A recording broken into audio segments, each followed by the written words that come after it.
disappointed. Let's play a round of who says no, though. Let's do it. Okay. Do you want me to introduce somebody? Okay, Yeah, go for it. First one, I want to ask you guys, brought up Toronto. We've got Pascal Siakam and Gary Trent Jr. coming to the Suns, and the Raptors receive Jay Crowder, Dario Saric, DeAndre Ayton, and 3 first-round picks. One of them is a top 3 protected in 2028. Who says no on this, gentlemen? I do. I think Toronto says no. Yeah, I think they do too. You think so? I've been using the Donovan Mitchell deal as kind of a baseline for not a baseline, a template. So for is every other GM. So. Yeah.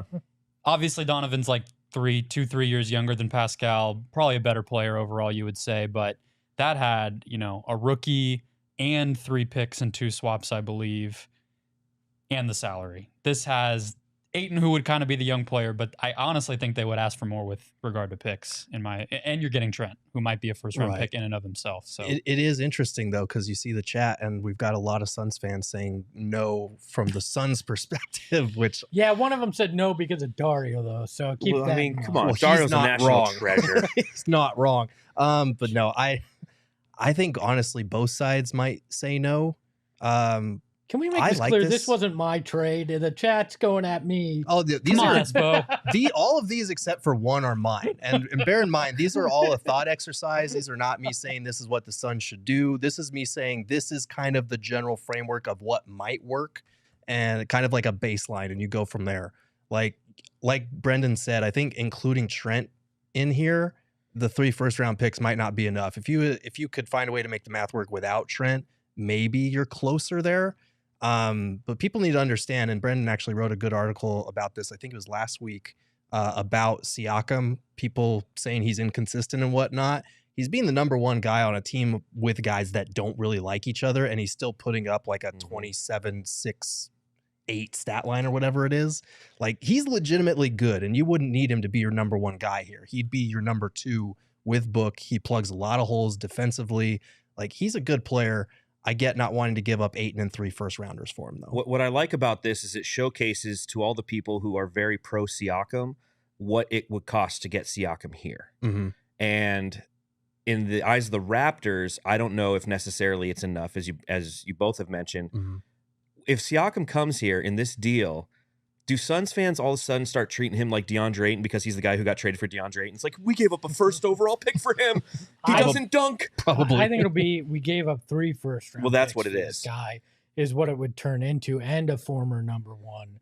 And again, how attractive is this? If you are the Phoenix Suns and you're trading away in an effort to try to get better with Pascal Siakam and Gary Trent Jr., those picks aren't lottery picks. Well, that's potentially. your hope. Yeah. That's your hope. So that makes it less attractive for Toronto. For me, I like it, but I look at it and I go, okay, how you filling that hole at center? Do you really feel good about Biz? Well, okay, if I'm told there's a subsequent trade, if there's a subsequent trade, if there's a subsequent trade that brings in Jakob Poeltl, then all of a sudden I'm like, yeah, maybe this can work. But I think this leaves you with a pretty big hole, in particular, on defense. And we all talk about Jokic is a guy you're going to have to go through. And while DA doesn't stop him, he makes him work harder than anybody else usually does. He makes him have the rest of the team beat him. Right. Yeah.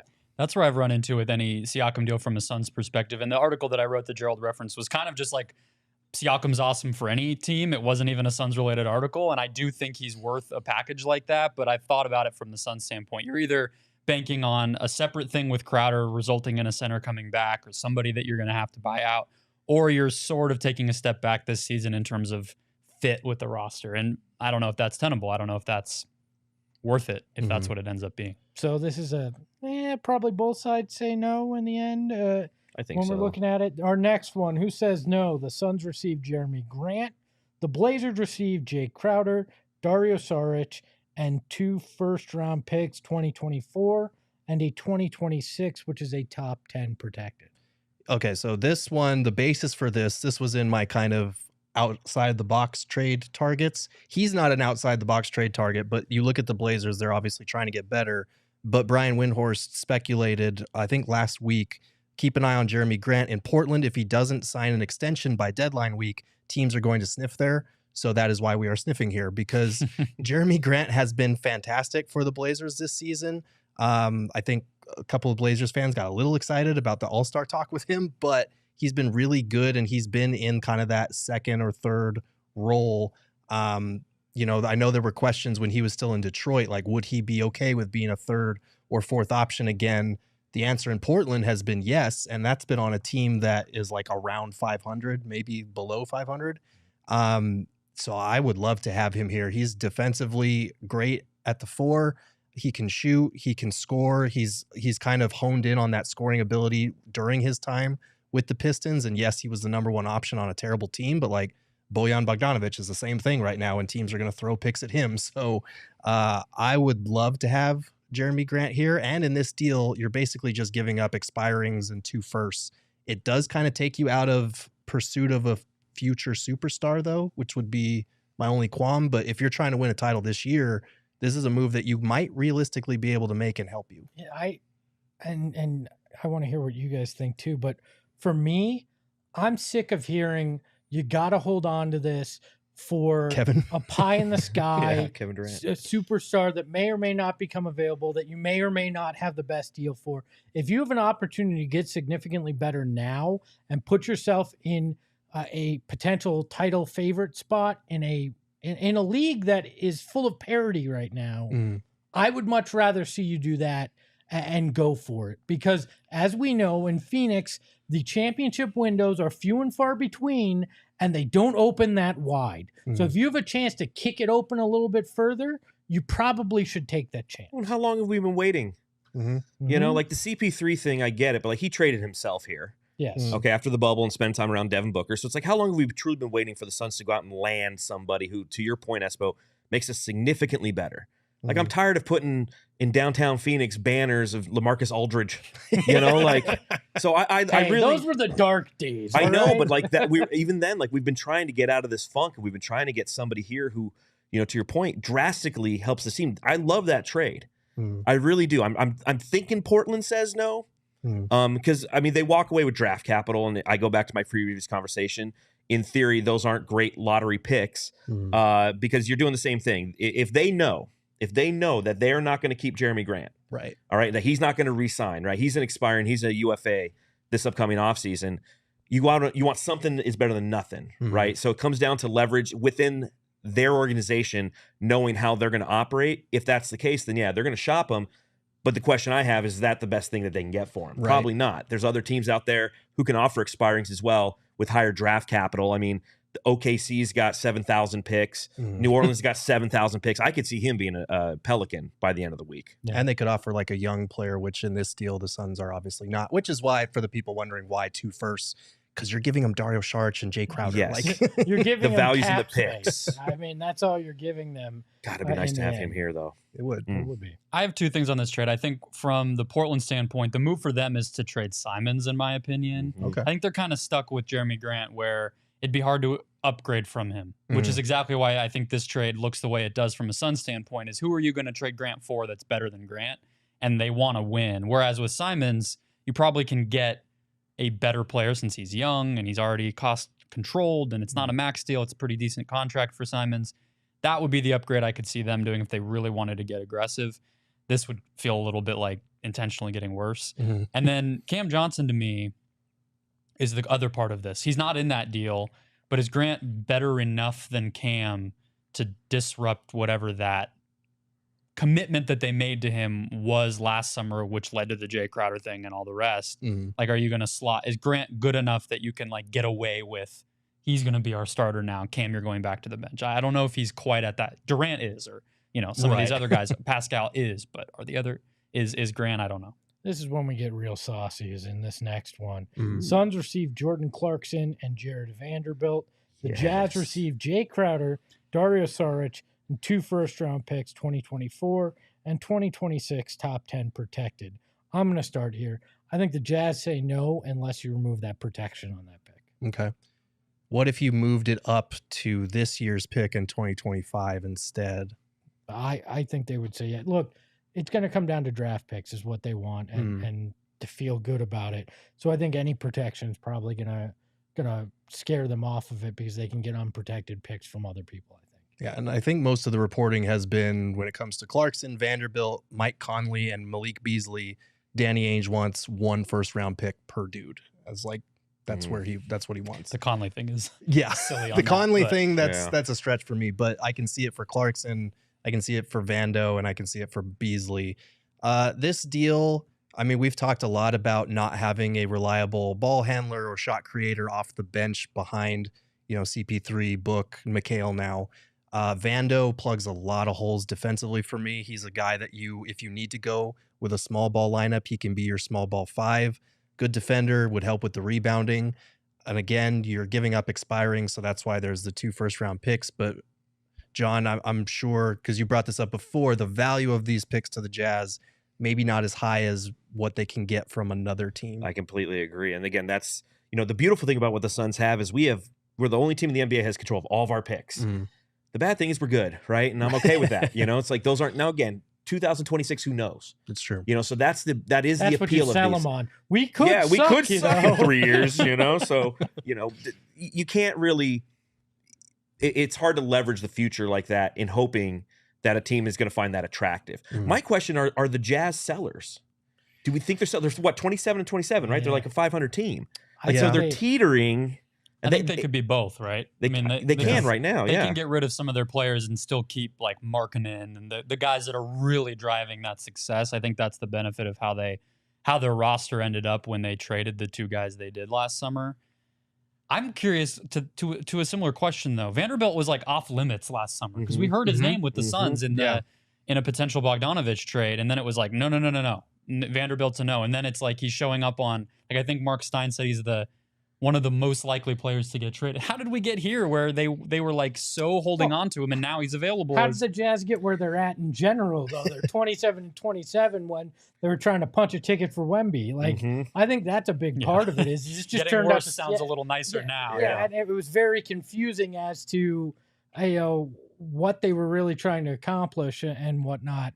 And you look at it, and there's other guys who have stepped up there that I think it makes it more palatable to go, okay, we can mortgage one of these guys for another pick and make it more palatable for us. Yeah. Again, I would love that trade. I would absolutely love that trade if we could make that happen. But right, and I see people in the chat saying, "Oh, these are band-aids or these are not game changers." Where's the game changer trade? Because if it's not Pascal, if it's not OG. And even people would dispute OG being a game-changing trade. Like, I know everyone wants Kevin Durant. The likelihood that he is dealt before Thursday is like less than 1%. And it's twofold here. We've talked about it on this program, and you have to get something for these expirings, yes, because you lose that cap space. As I go into prepubescent squeaking, you lose that cap space. You lose the cap space if you do nothing with these expirings. So you have to find something. And I don't understand why Suns fans are such pleasure delayers. Right? We waited 10 years to get any winning, and now it's like, we should really hold off here. I don't know, but we should really hold off and not make a move. Like, no, make a damn move. Well, we need to have realistic expectations too. Like, you look at the roster at the front end of the season, and you asked anybody, it's like, okay, after all the Kevin Durant dust settled like a monsoon storm, right? And you looked at the roster, and you're all right, well, what do we need? And it was, we need to get marginally better in different areas of the roster. And that's what the hopes of this trade deadline are going to be, is getting marginally better while getting rid of those expirings. It's got to be twofold. We're not going to get Kevin Durant. Okay. LeBron James trade, it's not going to happen. Like, you could sit there, like, these things aren't going to happen. You have to accept what reality is and then move on from there. But we, Suns fans, as us podcasters know, yes, Suns fans, ourselves included, sometimes live in a fantasy land. Well, as we talk about more fake trades. All right, so tell me more fantasy land. They live in a fantasy land. We're being realistic. We're just doing our job, damn it. Yeah, I want to hear this next one. The next one, who says no? The Suns get OG Anunoby, and the Raptors receive Jay Crowder, Cam Johnson, 2 first-round picks in 2024, and a 2026 lottery protected. Nobody says no. Yeah. Make it happen, James. Yes. Let's go, champ. I like this trade. I do too. I do think people like. I really like Cam Johnson, but man, OG is the real deal 2 ways. Like I don't know, man. He would plug so many holes defensively. Like McHale and OG on the same defense is unfair. And then you throw like Torrey Craig into the mix and an all-wing lineup. Oh man, you could go small with him at the 5 if DA is struggling or whatever, or in foul trouble, or if you just want to use that as an advantage by going small. Like it takes some of the pressure defensively off Yes. Ayton as well when they're playing together. And Yes. McHale. Yeah, And and that's the McHale. thing that really sold me on it is because, like I said, you're looking at OG as sort of like a super powered version of what Jay Crowder was for this team before he went on a vacation in Atlanta. And the reason I feel comfortable about that, despite going into this season us feeling like they needed such a big upgrade, is if you can take some pressure off of what McHale has to do defensively, I think you're banking on a better version of him offensively as a result of that. I mean, how many times have we watched Josh Okogie do that and felt like they're onto something here? And obviously Okogie has his problems. That's why he's not been able to actually stay on the floor and do it. But somebody who could with OG, I mean, man, yeah, I'm all in on this one. I agree with Cam. Somebody in the comments on my show said, we don't need any more injured players. That was their analysis. And I'm like, I can't argue with that part of it. OG is a health risk. But so is Cam Johnson. Yes. I mean, Right. It's not. And to me, are the Suns really going to give him the contract extension? Are they going to invest big dollars in Cam Johnson this offseason? Because I don't think Cam Johnson's going to move off of what he wanted. I understand he'll realize, hey, there's another injury, but he's not going to move up off what he wanted. Now, maybe Matt Ishbia is willing to pay that, but to me, you use him and you bring in somebody that you feel a little bit more confident in, that you feel like, okay, I've seen more of what this guy can be. I like what he could be next to McHale. And if you feel that OG's that guy, this is the kind of deal to go in on. I'm of all these, this is probably the one I'm most excited about. It appears that the entire Cameron Johnson fan club showed up in the chat today. I do not like it. Everybody's They saying don't. no, hell no, Cam is better than OG. I don't think so. I don't think Cam is better than OG. I don't. I understand the inclination to believe Cam can be because he's such a sharpshooter, and we haven't been able to see him in the starting lineup. So all we have to go off of is this like 67-minute sample size where he's been lights out. But I don't know. Isn't OG also younger? I think think so. so. Like by a year or something. Yeah, and he's a forget two-way that. player. Yeah. And he's a two-way player. And I think it's to your point about the expiring contracts a little bit too. The best front office is rollover assets. So you have to be keeping in mind whether you're going to keep Cam Johnson or not and how committed to that cause you are. And if you're not, you should be thinking about trading him right now so you can roll that over. Maybe it's not the best version of rolling it over, but it's better than nothing. And the best teams, it pays off because down the line, wow, we're in position now to make X trade that we wouldn't have been able to if we had a roster like the Lakers, which is very top heavy, very bottom heavy, and nothing in the middle. You got to keep that momentum. The other thing, guess what? If you acquire OG, you can then trade him again in this offseason if you decide that's not what you want to go long term. And Exactly. I think that for most, he's a more interesting trade option than a sign and trade with Cam Johnson in the offseason. Yes. So then you give yourself additional flexibility if you want to go big game hunting or wherever it is this offseason. That's what intrigues me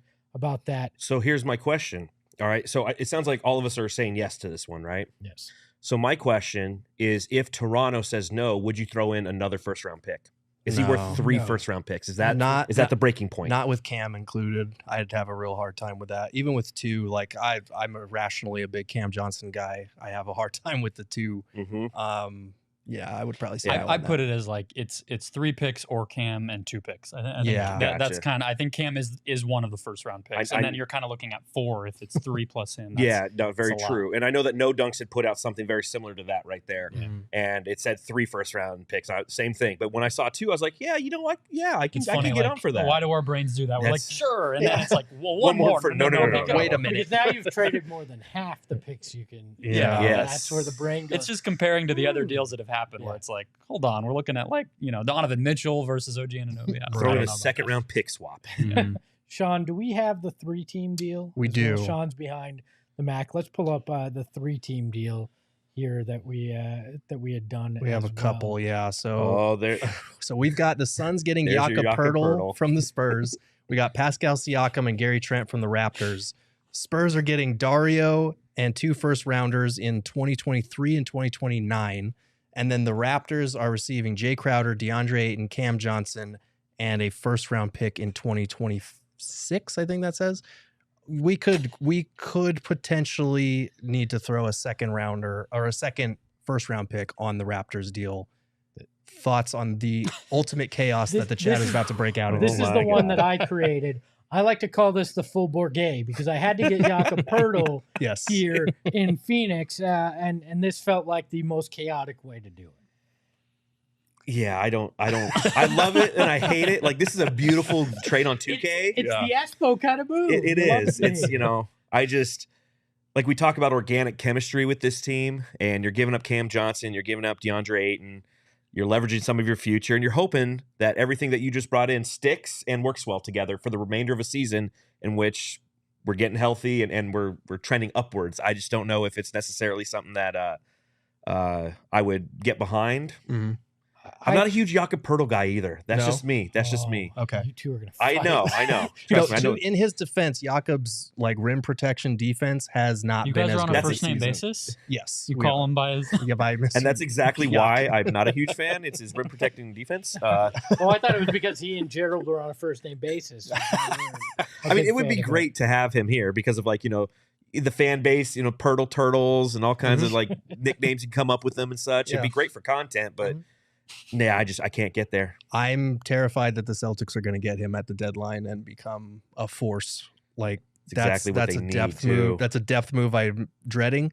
But no, this is just spitballing some 3-team deals. I had Jakob as the framework in a lot of them because I do think we've talked about this before on the show. I don't think the Suns are a team that wants to be committing long-term money, max money to DeAndre Ayton the way that they are. I think that they look around the league and see the Warriors just won a championship with Kevon Looney as their starting center. You don't need a max starting center to win. So if you have a guy that's just a replacement level starter or just slightly above average good at that spot and you're paying him, 10, 15 million, you can get away with that. So that's kind of the framework for this. And you get Siakam and a shooter in Trent to replace the Cam Johnson thing, but it is chaos. It's chaos. It's chaos. I just think that, it's what I said would have to happen if they went and got Siakam, right? Because you're in a bind where unless you're going to play him at the 5 out of position like he has been in Toronto, which I think has led to some of the problems that he's run into this season, you got to find the center as well if Ayton's going out in the trade. And so I don't know if it all happens in one deal, but I do think something like that where multiple things domino from a Toronto trade is realistic. And Poeltl is probably one of the better centers out there. I like Naz Reid. I don't think he's quite a 5, but those are the types of names you'd have to look at as a center to backfill if you sent Ayton out. I feel like that deal is we aren't quite sure we're really that good this year, but we want to set ourselves up for next year to be really in the mix. I feel like that if you do that, we hope it all comes together and gels this year, but we're really looking to next year as being a year that we make a run. I believe we have one more. We have 3 more. We have 3 more. Oh, 3 more. Buckle up, boys. These more furniture seats haven't gotten this much action in a long time. Let's pull up the next trade here. Do we have a preference on which one it is? Just random, whatever you want, Sean. All right, so we had mentioned Kuzma earlier, John. The Suns get Kyle Kuzma and Denny Avdija, and the Wizards get Dario Saric, John Collins, a first-round pick from the Suns, this year's pick. The Hawks get Jay Crowder, Will Barton, and a first-round pick from the Suns in 2025. Thoughts? Kuz looks good in those shorts. Oh, yeah. Those are some funky-looking uniforms they have there. They are. The ones that pretty are like nice. all pink, and then they kind of have the blue transition. It's a nice I believe hue. it's called ombre. Ombre. Yeah. Ombre. Fade. Well, I like. let's do this one, right, Brandon? I think I say no because I want John Collins on the Suns Okay. in this deal. Okay. I say yes because I don't. I think I would rather. I don't know about rather. I like him at maybe equal to Kuzma, and so the idea of Collins moving hands in a Suns traded him not ending up here would just be sad to me. Okay. Gerald, let me say this to you. You beautiful bastard. You figured out a way to actually make a deal that I like from all three stands. Yeah, this is a good one. It's like a win-win-win. Okay. Which is why it won't happen. Which is why it'll never happen. Yeah, my thinking was like in this deal, you need the Wizards to get not just a pick for Kuzma because they want to continue pretending like they're not a team that needs to bottom out and blow it all up. But they also get John Collins, who is a guy who was actually under contract, so they don't have to worry about that with Kristaps Porzingis being a free agent this summer. They're paying him a little bit more than probably they would like to in that scenario, but you know, Kuzma's going to command probably similar money when he opts out. And then the Hawks, like, you know, they get Jay Crowder. They don't get a ton, but they do get a first for John Collins, which is kind of his market, I feel like, at this point. I feel like they might say no because they seem to think Collins is better, worth more. And I think that's why they haven't dealt him yet, is because they've probably gotten offers like this and their value of him is inflated and they're too married to it. I think if Collins was available for something like this, he wouldn't be a Hawk still. No, you're 100% right. They paid him all that money and they're like, well, this is what he's worth. It's like, well, no, that's what you think he's worth. Right. That's not what the league thinks he's worth. And the league's been saying that for 2 years now. Yeah, sign me up for this all day long. So essentially we get rid of 2 picks, Dario Saric, Jay Crowder, and we get Kyle Kuzma and Denny Avdija. Abdija? I always mess up his name, but I think it's... I can't wait to screwing learn up, it. Can't wait to learn it. Can't wait for Cole to put that pronunciation guide in the media. We would have 2 DAs on the same team. Let's go. And low-key, Denny has been balling out since they traded Rui away, so I don't know. Maybe that's probably why the Wizards wouldn't do it, but I like you like get that John deal. Collins. I mean, it gives them...